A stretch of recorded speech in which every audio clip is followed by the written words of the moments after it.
make sure it's incorrectly diacritical vowels. Hello. All right, guys. So you're Colton. I am Colton. I don't know if I've officially met you guys. Josh. Okay, so Josh Fauble and Colton Spross. Ladies and gentlemen, please welcome our guests. They're going to show us Höme Improvisation. Greetings, Austin. Hello, everybody. Thanks for hanging with the fun AV stuff. We're glad you could be with us this evening. We're going to go over Höme Improvisation, which is... How many of you guys have seen this game? Cool. We're Pretty famous. good. I feel special. So yeah, Höme Improvisation. We are the Stork Burnt Down. We're a small team of indie devs based in Atlanta, Georgia, representing the South. This is Josh. Hi, everybody. And I'm Colton. Let's tell a little bit about ourselves. Yeah, so we started up last summer. Colton and I met in grad school at Georgia Tech. We did a couple student projects together starting out. Last summer, once we were both done, we decided to get together and make indie games. It's a really good career decision. We're eating. Mostly ramen, but... But yeah, it's been a lot of fun. We're happy that our game's gotten some attention, so we're going to tell you kind of the story, where this weird game came from, how we ended up where we are. A little bit about me that might make some sense when you look at the game is I originally started off studying architecture, and that's what I got my undergrad degree in. And then I just switched careers when the economy sucked and started making video games. So you'll probably see a little bit of that architectural thinking in the Höme Improvisation furniture-ness. And one other thing, our studio is 3 people, about 3.5. We have 3 full-time people, and then we have an artist that works with us about half the time. So, and the 3 of us all met in grad school. So. Yeah. Our third could not make it. So I'm here to ask and answer one simple question, and that is, WTF is Höme Improvisation? Well, there's a lot of answers to that question, so let's get started. My boilerplate answer is Höme Improvisation is the world's most fun and accurate cooperative furniture building experience, or assembly experience. It's also been dubbed IKEA Simulator 2015 by some people, by the internets. And we are here to say that any resemblance to any imaginary or real corporations is purely coincidental. Umlauts included. Yeah. Also, I'm also announcing for the first time tonight that the Höme Improvisation is the unofficial sequel to Microsoft Bob. So that's a Fantastic Arcade exclusive. But for real, Höme Improvisation came out of the Global Game Jam 2015. How many people did the Global Game Jam, or have ever done it? Cool. Good number. How many people know what it is? All right. So the theme this year was, what do we do now? And I thought to myself, I ask that question every time I'm trying to assemble IKEA furniture, without fail. So we had a lot of different ideas, and it kind of came down to a knife fight about which one we would actually do. Josh is going to take you on that journey. Yeah, so we brainstormed a lot of ideas for this this What Do We Do Now theme. We were sort of trying to think of situations that you get in where you have so many options that you're just absolutely confused, or where you feel completely lost and helpless. We toyed around with doing a Lost on a Raft in the Ocean game, a chained together with a bunch of other inmates trying to escape game, that kind of thing. A Weekend at Bernie's game. Yeah. And the group really liked this furniture assembly idea, this opening a box, seeing all the pieces of furniture and not knowing what to do, not having instructions. I didn't. I was not on board with this idea. I was voting for anything else. I saw lots of problems with it. I was like, how are we going to get the interface to work? How are you going to manipulate things in an interesting way? And these guys, this guy, and our partner did a really good job of solving a lot of my initial hesitations up front, and then I was on board. But it took a bit of selling for me. It's a weird idea, and it's hard to visualize. Right. I think the takeaway from that was design by committee doesn't always work, and try to do ideas, especially in game jams, that are so borderline genius and stupid. like you're not sure if they're idiotic or brilliant, and so we were pretty not sure about this one, and yeah, we think it came out on the positive side. Yeah, we didn't know if it was possible to make this concept work. We didn't even know if we had a clear vision for how to make it work, but took a stab at it anyway, and it came together really well, I think. So yeah, this is what it looked like when we ended up 48 hours later. And we just took this build. We were pretty happy with it. It had the core stuff we wanted, except for undo. It didn't have an undo function, which a lot of people wrote about and thought that was a feature, and it was really just an oversight on our part. But and we put this up on itch.io, and we put a little trailer out there, goofy like trailer. It took like an hour to edit. And I would like to say it was like my amazing email marketing or something like that, but before I sent an email out, people were writing about it. So we kind of got lucky. I mean, we did something worth writing about, so that's not that's like 2/3 of the problem. But then people picked it up, and that was pretty awesome. And this game almost didn't happen. The game jam that we went to was actually canceled at its startup because the head organizer passed away during the event while it was being set up. He was a 3D modeling professor. We actually went on to dedicate the game to him. But there was this weird limbo period where they had canceled the game jam, and we all weren't sure if we were going to continue doing it, and there was no place for everybody to meet together to work on things. I was barely on board with the idea. The whole thing was a giant mess. But by the end of the weekend, we, I think, had a prototype none of us expected to be as fun as it is. We've done like 3 or 4 global game jams together, and this was the weirdest one by far. So. Yeah, it was a very surreal experience. So anyway, we were like, okay, we'll put this out there, and then people started covering it, and so we decided we would give you some of the best headlines people wrote about it. We got covered by the Daily Mail, which is, everyone knows, is the most respectable journalistic outlet. And this is another great outlet, the Huffington Post. Some of these articles were tongue-in-cheek, and some of them weren't. Sometimes it's hard to tell, even from our perspective. We'd read the whole article, and we'd be like, I can't tell if they like our game or if they really, really hate it. And more of them was like, I can't tell if they played our game or if they just read someone else's article about our game. Oh, and this third article by Kotaku is actually very factually accurate because the game was not, there was no win state, so it really was tough to finish. Impossible even. And then this third person, or fourth person, is just apparently an expert on the Swedish language, so they really corrected us there. Another thing about home improvisation we wanted to talk about, this is a real comment from our Steam community page, and we thought that this would be the perfect location to let everyone know that it's not Frog Fractions 2. I know you were all wondering that. So home improvisation is great for breaking the ice at parties, guaranteed. And that's because it's a local multiplayer game. And we all love local multiplayer games here, right? Like half the stuff here is local multiplayer games. So let's talk about that. Next. Okay.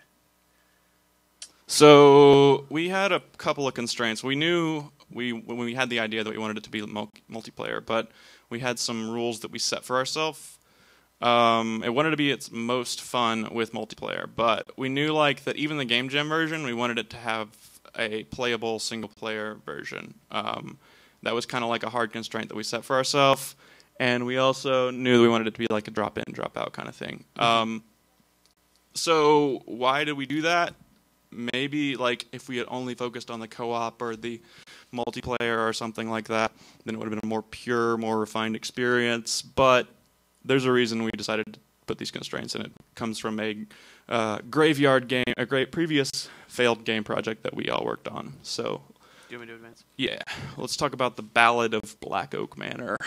Me and Josh and AJ is the third member of our company, made this game called Black Oak Manor. This is actually the first project we worked on together. I was like obsessed with the lighting system in Monaco, and I was trying to recreate that and make some sort of paranoid game about that. And I was just really interested in procedural level generation. I did my master's thesis on it, and so I was building this tile-based level generator for making dungeons. And the two of us kind of came together, and we were looking for a project to work on, and we said, how can we mash these two unrelated things together and make a game with procedural levels and dynamic lighting? And I had been playing the hell out of the Luigi's Mansion minigame for Nintendo Land, and I was like, what if we made a full game of that? That's always a great way to start your game projects. Just make a bigger version of someone else's game. So yeah, we decided to do that. And this was our first big project together, and it taught us a lot of lessons about multiplayer games and setup requirements. Yeah, so we didn't have a Wii U dev kit. So what we did instead was decided, hey, why don't we make a LAN multiplayer game that requires 2 laptops instead, which is a really great sentence to hear when you're trying to do a game project. But we still managed to do it for whatever reason, out of like sheer tenacity or stupidity. And so it was a game. Four investigators in the mansion were on one laptop with 4 controllers, and one monster was on the other laptop, and it was playable via LAN. Didn't take off for whatever reason, mainly because nobody wanted to go through that cumbersome setup. But there's a couple other reasons. Actually, this art, I don't know if she's here. Rose Ping, if you're in the audience. She's not. Okay, she says she might be here. But she did this art, and she's amazing. Thank you, Rose. Yeah, so next slide. One of the reasons it wasn't successful is it looked like ass. And I can say that because I did most of the pixel art. I was not an artist, but it was one of those things where like, oh, we can't find an artist who will do art for us, so I'll just do it all myself. The other reason was because the setup was incredibly cumbersome. But we still sent it out to IGF and Indiecade and all that kind of stuff. And through all that, we got a lot of really solid feedback. And tonight we're going to show you all that feedback and how it informed our decision to not continue working on that game. So this is it. That's all the feedback we got. 3 submissions. For anything. And so this is not an indictment of any particular game feedback process. This is me realizing that having a requirement of 2 laptops and 5 gamepads is a bit cumbersome.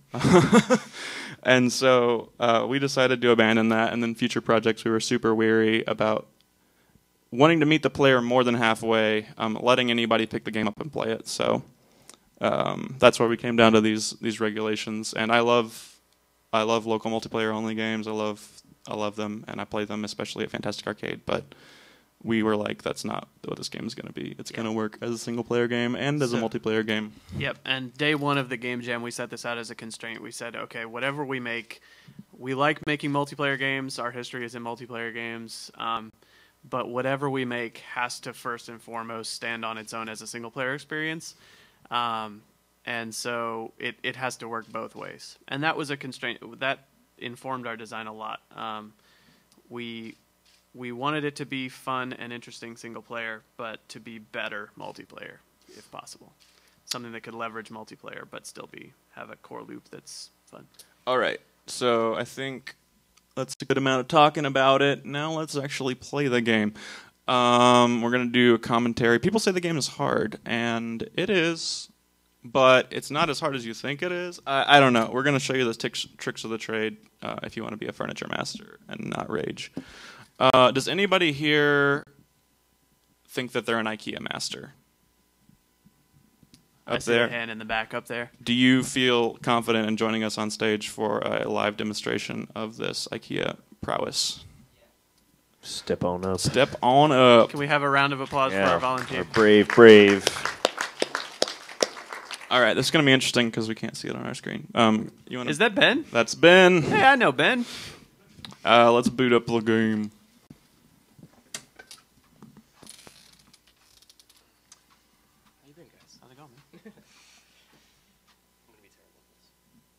That makes it more fun. I can't get to this just yet.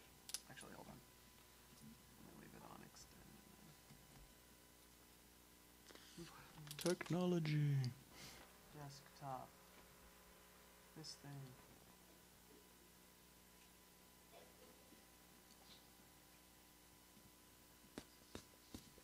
It takes a minute. So... Sure. Maybe one of us commentates while the other plays. Can we get another audience volunteer? Somebody else want to play? You, sir. Have at it. I'll talk to you guys. Okay, I'll play. Have you two played this game before?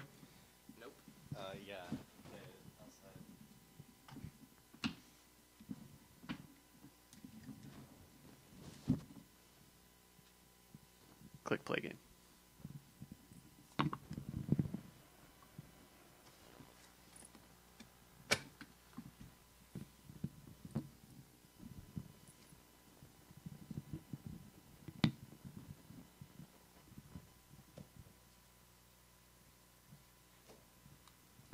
Sounds like the audio's not working now.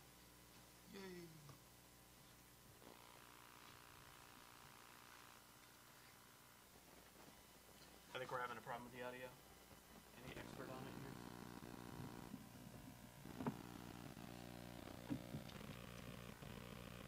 It was working earlier. The only suggestion I would have to be to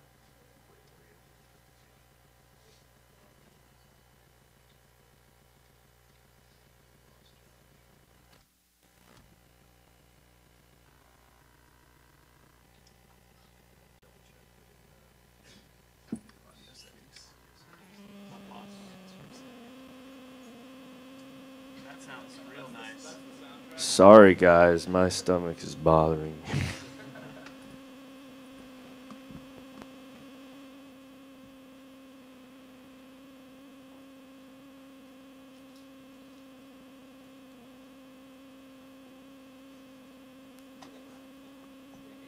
It's a super experimental game.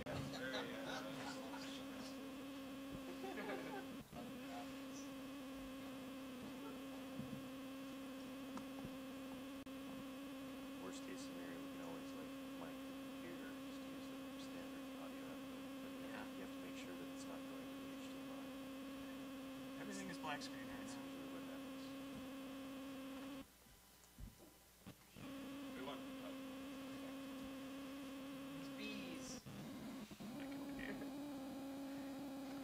Let's hear a little bit about our contestants. What's your name, sir? Kylan, Where are you from? from Austin. How do you feel about Allen wrenches? I think they like go big and then go small. Yeah, that's pretty interesting. I'm sorry, it was a lame question to begin with. What's your name? I'm Ben, All right, Ben, where are you from? South Florida. You enjoy assembling IKEA furniture? I don't enjoy it, but it's a necessity of life. What a bleak world we live in. And what's your name, sir? I'm Colton Spross. Yeah, we just met you, didn't we? Yeah, I made this game. Okay, I don't want to talk to you anymore.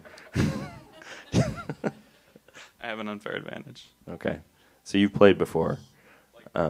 Did any of you guys play Windows 8?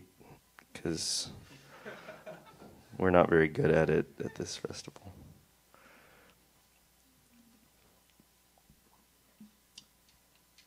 Should have audio. This is when I want Pietro to come back up here and start playing some more Italian prog rock. I'm gonna go tonight when I get home. I'm just gonna like make an Italian prog rock YouTube playlist to play whenever things inevitably go wrong as we're doing tech stuff. Wheels of Aurelia. Hey, wait, what? Whoa! Audio. And there's no video though. The video.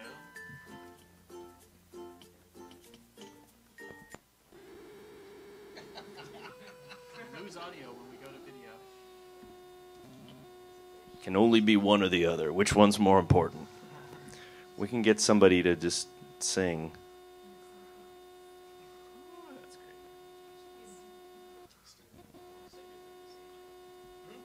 So to Here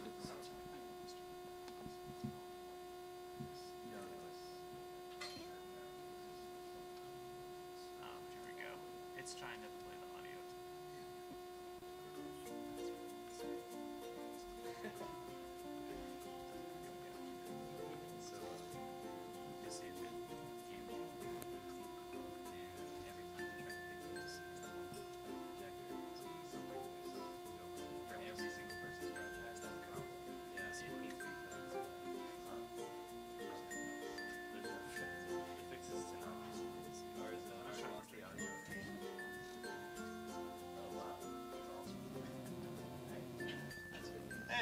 here we go. We have achieved both audio and video.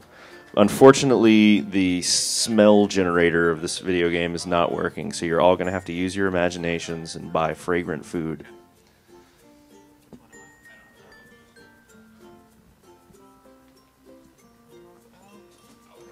Should we pump this jam? Yeah, let's pump this jam. This sweet jam. So this is Höme Improvisation.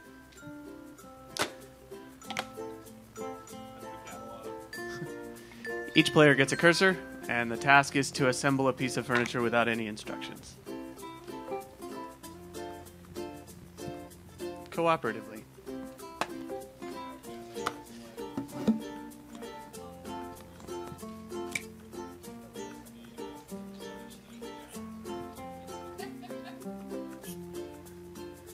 So here we have the Bork, which is our introductory furniture piece. There's no real wrong way to assemble the Bork. It's always functional. You can make it ugly, but you can't really make it not work. It's always going to do its job.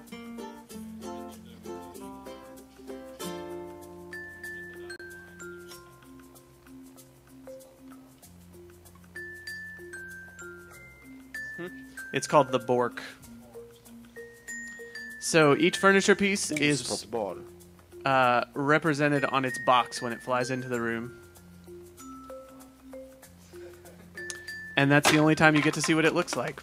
Once the furniture piece is open, you just have to remember what it looks like and try to put it together from memory.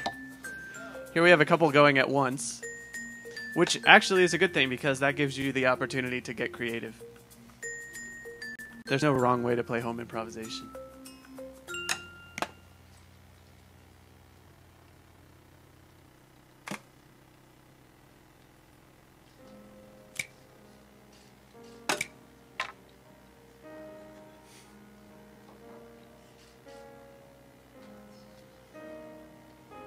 Yeah, so over here in this corner we have the toolbox. The toolbox is full of handy, useful things that have various game functions. The paintbrush can be used to change the color of anything that you pointed at.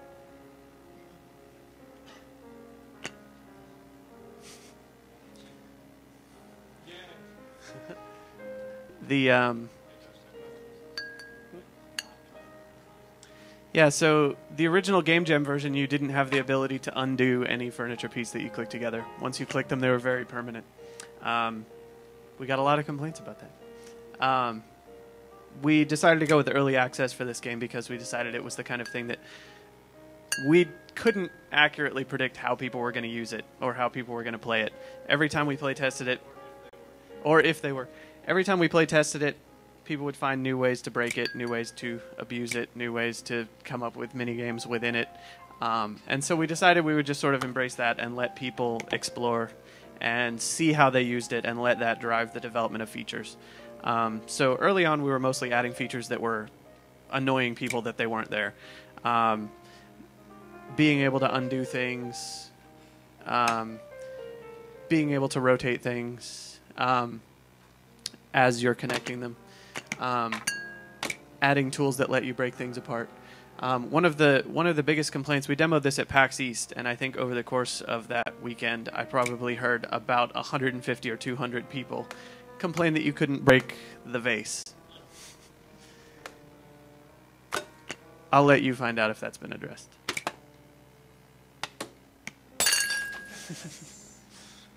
Most requested feature. So yeah, since the original, we've added lots of tools, new joint types, all kinds of different furniture pieces. Have you guys heard of a game called Cat Lateral Damage by... Who makes it?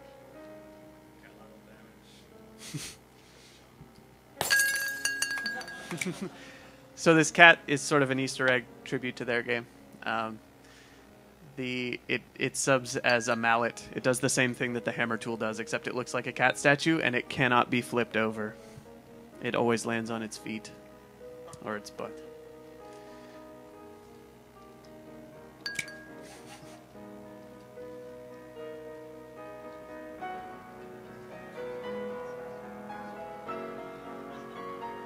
The beauty of this game is that you never know.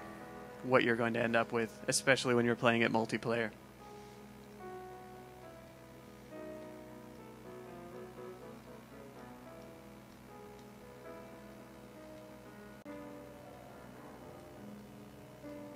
So Ben, do you want to say a few words about what it is you're building?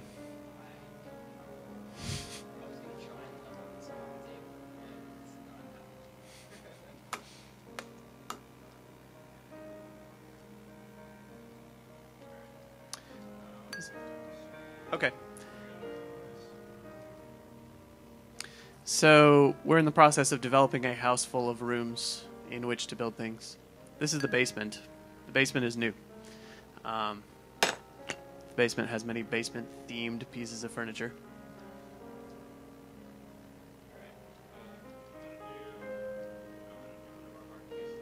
Okay. Okay. Now, before anybody opens it, don't click the box yet. Study the box. Memorize the picture on the box. We're going to go for an accuracy challenge here.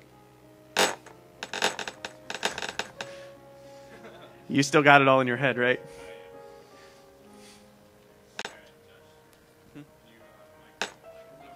Yeah, sure. All right. So I'm going to teach you some pro home improvisation tips. The ground is your friend. The ground is level, and it's your friend. So what I'm doing over here, I'm mint green.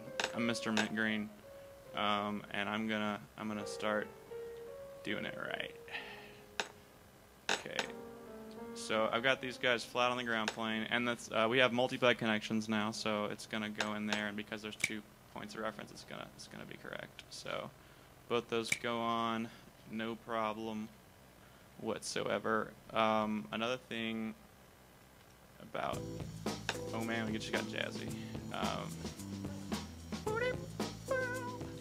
Another thing that a lot of people miss is that we have the ability to adjust your rotation like right before the connection happens. So if you, that was not what I wanted. So I'm gonna go get the hammer. Grab that cat hiding under the staircase. Mallet time. Alright, where's this stupid connection? That didn't go correctly.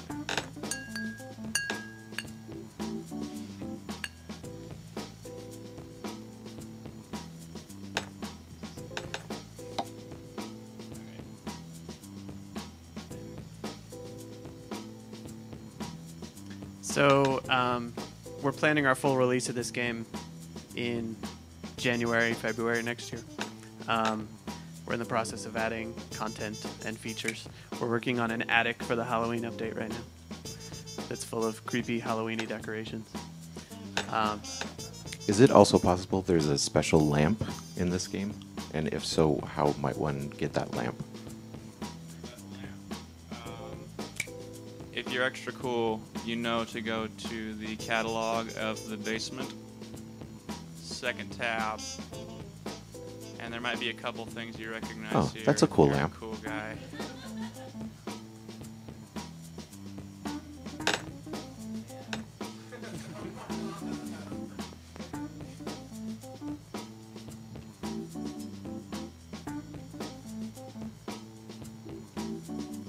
Actually, I only got a few minutes left. Does anybody in the audience have any questions about? Yeah, we would love to have questions. Yeah. There's one. Back middle. The question was, did you go buy some IKEA furniture to study it for this game? We have looked at a large amount of furniture from various furniture suppliers who are not affiliated with our game in any way.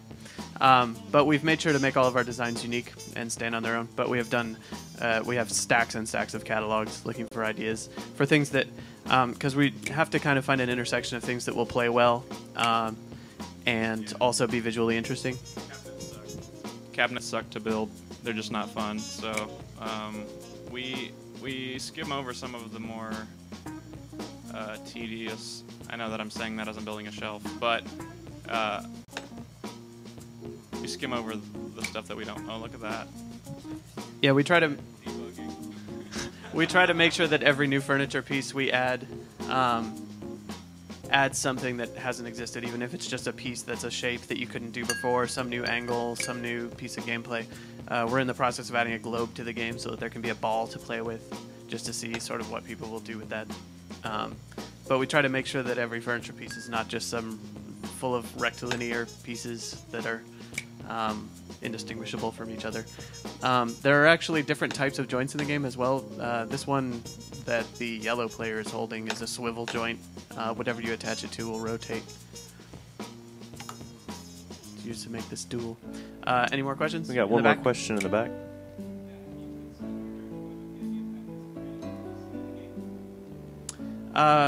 Having an NPC in the game. We would like there to be a personality, sort of a character to drive the narrative.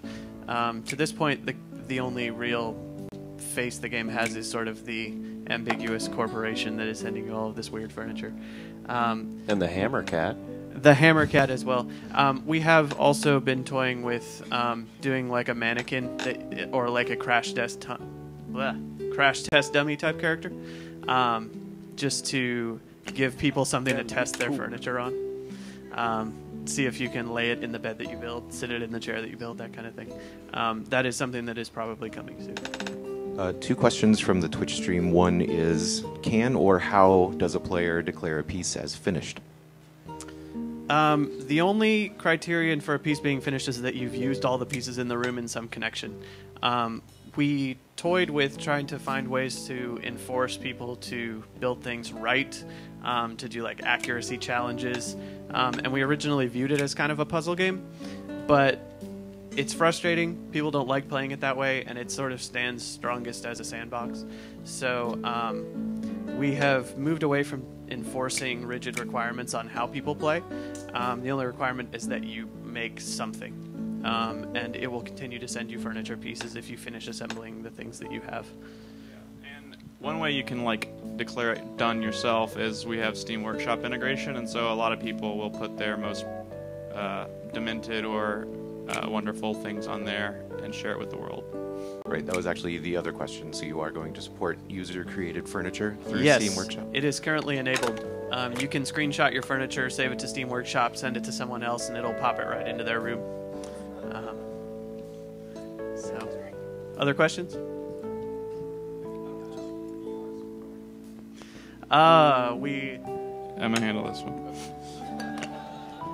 We thought about it, but I know it seems like a good fit, but the game is in isometric projection, so it doesn't have really any depth. All the parallel lines don't converge, and so I don't think we would have to significantly. We've actually played around with not using isometric because you lose the people's depth perception, and people are already bad at 3D spaces.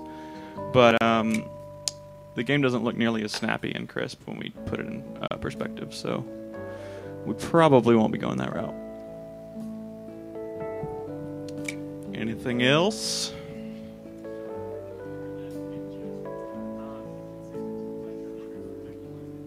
We haven't heard a peep out of IKEA, and we're on the Daily Mail, so I mean, they would have contacted us, right? It doesn't really actually seem like there's any IP or name or anything other than just the fact that people sort of know that this is clearly like, you know, IKEA makes modular furniture. There's not really anything to connect it to. It was meant to be an IKEA parody when we did the Game Jam prototype, but we decided to have it have its own identity going forward to not offend any corporate entities. Cool. We're going to have to go ahead and get on to the next panel, but everybody please a warm round of applause for our guests. Thanks, everybody.